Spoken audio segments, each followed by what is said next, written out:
టీటీడీలోని అన్యామత ఉద్యోగస్తులందరినీ గుర్తించి వెంటనే తొలగించాలని కేంద్ర మంత్రి బండి సంజయ్ డిమాండ్ చేశారు.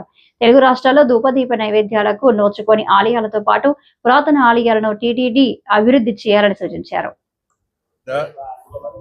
రోజు జన్మదినం సందర్భంగా స్వామివారి దర్శనం కోసం రావడం జరిగింది. గత సంవత్సరం కూడా జన్మదినం సందర్భంగా స్వామివారి దర్శించుకోవడం జరిగింది. ప్రతి ఒక్కరూ సుఖ సంతోషాలతో ఉండాలని చెప్పి, అందరి కష్టాలు తొలగిపోవాలని చెప్పి, ఒక ప్రశాంతమైన వాతావరణంలో జీవించాలని చెప్పి, ఈ దేశం కోసం, సనాతన ధర్మం కోసం, ఈ సమాజం కోసం అందరూ కలిసికట్టుగా ఉండాలని చెప్పి, ఎవరికి ఏ కష్టం వచ్చినా, ఏ ఆపద వచ్చినా ఈ ధర్మ పరిరక్షలో ఒకరికొకరు చేదోడు వాదోడుగా ఉండాలని చెప్పి, ఆ శక్తిని, సామర్థ్యాన్ని, ఆ ఆలోచనను కల్పించాలని చెప్పి ఆ స్వామివారిని వేడుకోవడం జరిగింది. నేను కూడా రిక్వెస్ట్ చేస్తా ఉన్నాను, ఈ తెలుగు రాష్ట్రాల్లో కనీసం ధూపదీప నైవేద్యానికి నోచుకున్నటువంటి దేవాలయాలను కాపాడుకోవాల్సిన బాధ్యత టీటీడీ మీద. దాంతోపాటు అనేక పురాతన దేవాలయాలు ఇవాళ తెలుగు రాష్ట్రాల్లో ఉన్నాయి. కనీసం అభివృద్ధి నోచుకోవట్లేవు. భక్తుల మాత్రం చాలా పవర్ఫుల్ సెంటిమెంట్ టెంపుల్స్ అవన్నీ కూడా. కానీ ఇలాంటి అభివృద్ధి నోచుకోలేక, నిధులు లేక చాలా ఇబ్బంది పడుతున్న తరంలో వాటిని గుర్తించి ఆ దేవస్థానాలు కూడా సంవత్సరానికి వస్తారు, సంవత్సరానికి 2 సార్లు జాతరలు జరుగుతూ ఉంటాయి, ఉత్సవాలు జరుగుతూ ఉంటాయి, లక్షలాది మంది భక్తులు దర్శించుకుంటారు.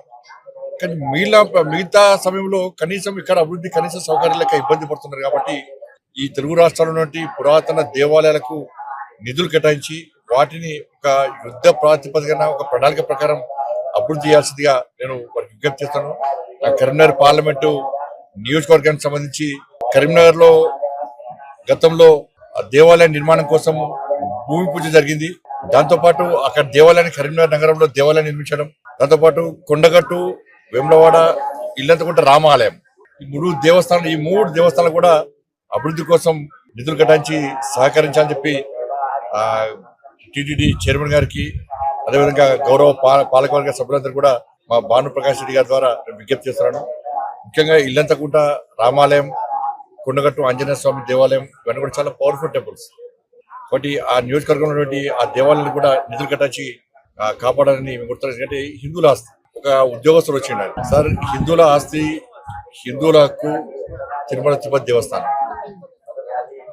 వాళ్ళ మనం కింద నుంచి పైకి స్వామివారిని దర్శించుకోవాలంటే ఇతర మతస్థులు కానీ, ఇతర దేశస్తులు కానీ ఒక డిక్లరేషన్ ఇచ్చి పైకి రావాల్సి వస్తుంది. స్వామివారి విశ్వాసం, నమ్మకం ఉంది అని చెప్పి ఒక డిక్లరేషన్ ఇచ్చి రావాల్సి వస్తుంది. ఇది గతం నుంచి జరుగుతున్న ఆనవాయితీ. కానీ దురదృష్టవశాత్తు ఏంటంటే ఈ దేవస్థానంలో దాదాపు 1000 మందికి పైగా ఇతర మతస్థులు. స్వామివారి మీద విశ్వాసం, నమ్మకం లేదు.